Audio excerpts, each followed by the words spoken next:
Hi Aquarius, here is a general look at your solar chart for April 2014, and we're having a very busy time during April, astrologically speaking.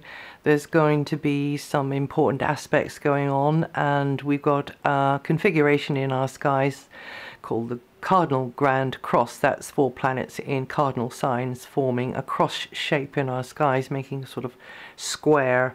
For a while there's going to be Mercury on one end of that as well, along with Uranus.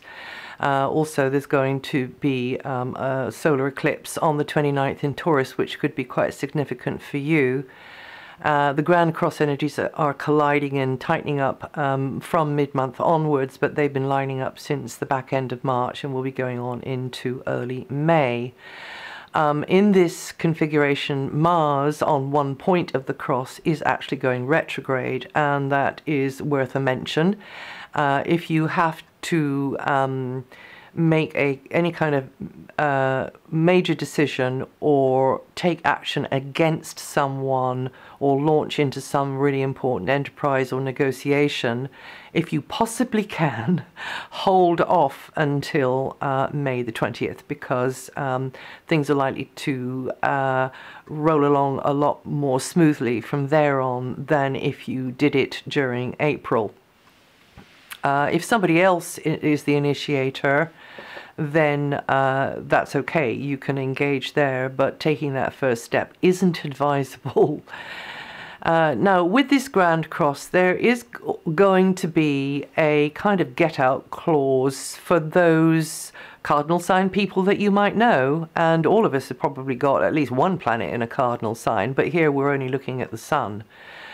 And that get-out clause is the connection of Venus to 3 of the major players in the Cardinal Cross. So already she's got the larger percentage in, under her control in a way. But of course, the planets incline, they do not compel, so it's up to us to step into that Venus energy. Venus comes into Pisces from the 6th, and I'll explain what that might mean for you in your chart for April in a moment, but she is her most empathic and altruistic in Pisces. And so she can open the door for us to show that empathy and that compassion as well. And for you, it will be in a very practical area, a very much sort of materialistic area, as a matter of fact.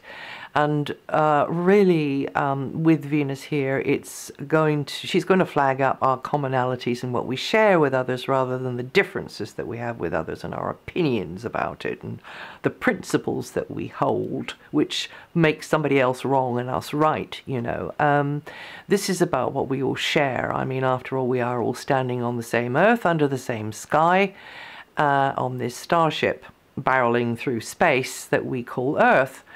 So even if some kind of job's worth is spouting company policy at you, or somebody else is bugging you, then if you can hold to that place, which is kind of neutral and impartial, and I would call it the unity consciousness, which is very Piscean, then you are winning a great battle, and probably you will be able to get out of, not escape, but to get into, I should have said, the healing energies, the more nurturing energies of Venus in Pisces. And I've done another video about the Grand Cross. There might be a link to it here somewhere.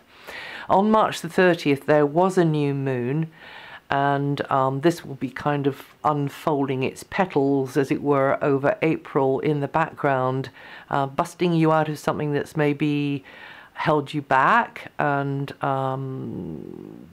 could be to do with communications. It could be to do with you expressing yourself. It could be to do with education. So don't put off writing that novel, or picking up the phone and making that call, or sending that message, just getting something off your chest.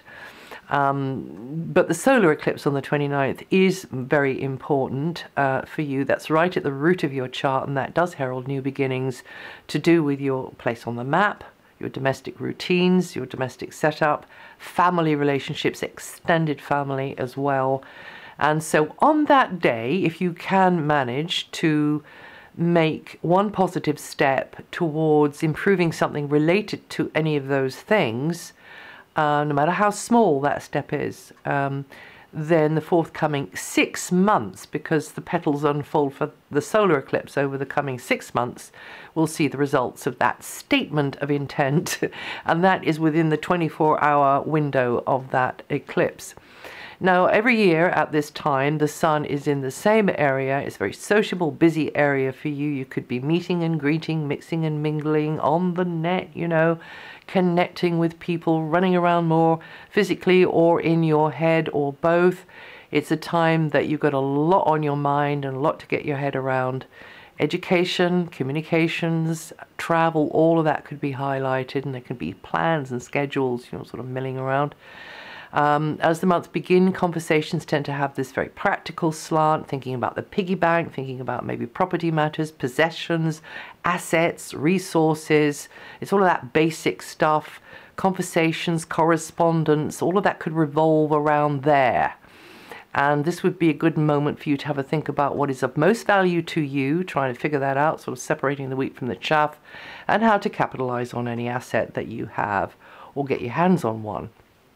And also, last but not least, using and really honoring and acknowledging that you have a natural gift to do with something here, and to sort of get with that program to develop that. From the 8th onwards, Mercury moves into the same area as the Sun. It's a very outgoing, chatty area, and gathering, sharing information, and really will be underpinning all of the characteristics of the Sun in that area there. Around mid-month, an unexpected piece of knowledge, information, or a sudden idea. The light bulb may switch on over the head, and that could be a crucial piece of the jigsaw, so watch that space. From the 20th, the sun moves then and goes into the area which is more inward. It's more to do with your base of operations, your private life, a neighborhood, a community, property matters, buying, selling, renting, leasing, any of that could be around. Any of that sort of thing could have more of your attention.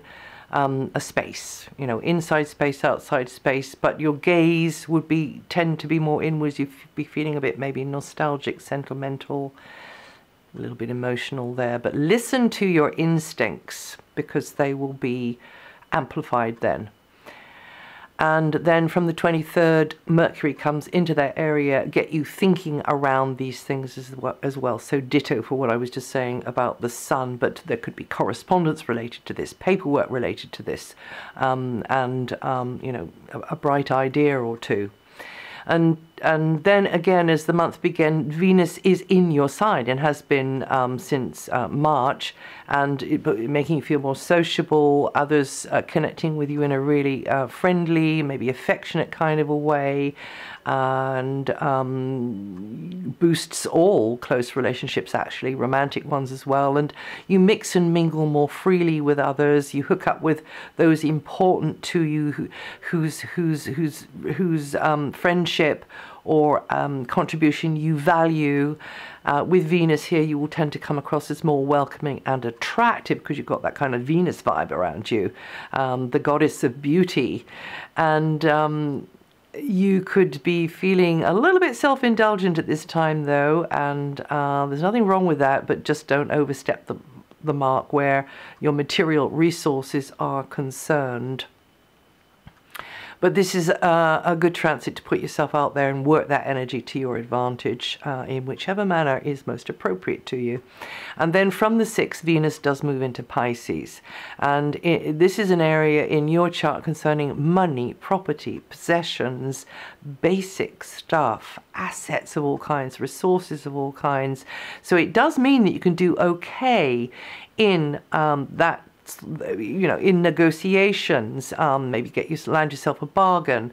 Your people skills are quite good now, and things can tend to go in your favor.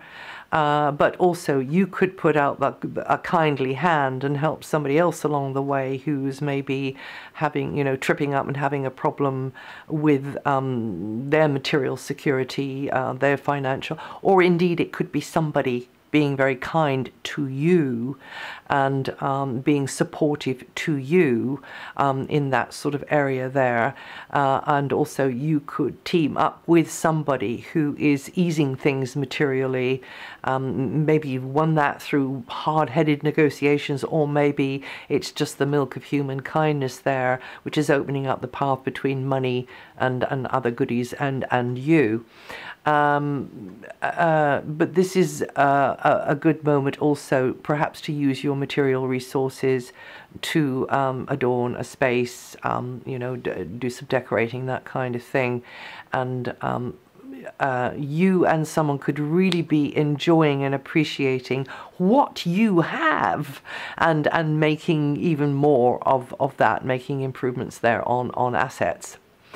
Now, Saturn is in a very long transit in a significant part of your solar chart, Aquarius, and in slow stages, Saturn is going to be helping you to redefine your place in the world.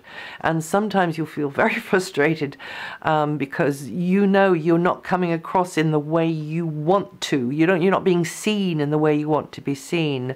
Others are kind of overlooking you, maybe. They're not getting it. Or maybe this is the time for you to start developing along a new line, a new train of thought.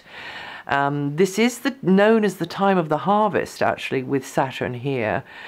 So seeds sown in past years will now come to fruition for good or ill.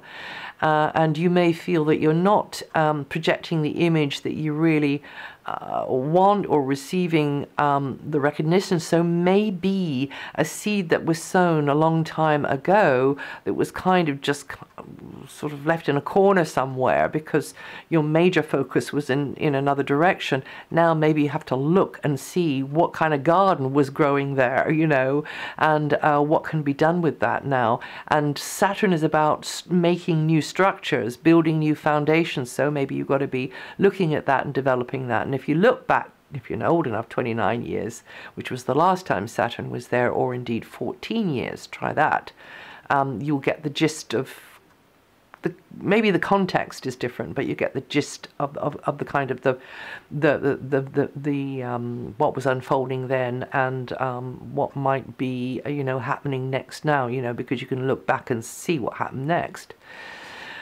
Mars, well, Mars is in a good an excellent angle actually to your sun sign in your solar chart, and at key points over this very long transit of Mars until July. You should be reaching out for fresh horizons, casting your net wide, adventuring into new experiences, plunging into unfamiliar environments. And you'll be, it's very strongly communicative, and it's also about academia, education of all kinds, this area here, but definitely about travel as well. So you'll be learning on a learning curve here, learning through doing. So maybe this area I'm talking about in your career or your general life direction where Saturn is, you're really working hard at training yourself in something, with where Mars is until July. So I take advantage of that. And some of your physical energy may be needed as you push the envelope of daily life and get right outside of the routine box and stretch yourself mentally and physically with Mars here as much as you can. And of course, always, as ever, recharge your batteries and just pace yourself, because Mars doesn't tend to have an off switch. But you can feel quite competitive as well with Mars there too.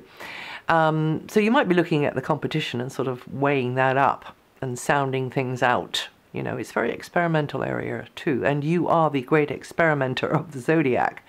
Jupiter will be in your area of health and work, so Jupiter also is saying to you, this is time to maybe grasp new opportunities in your work area, or the methods you use for your work. And as it is the time of the harvest where Saturn is, then maybe you've got a whole, can't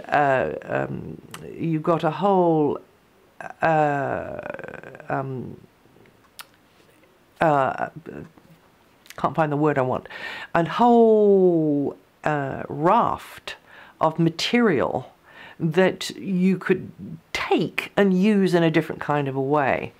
The indications are that you will be getting the chance to experience new work routines, work on that novel, or do some work on yourself as well, because this area is about health too. Might be somebody else's health that you are learning a lot about, healthy practices, therapies, remedies, medicines, because of somebody else, or it might be because of you, learning more about that. And because wherever Jupiter goes, we learn through doing, okay?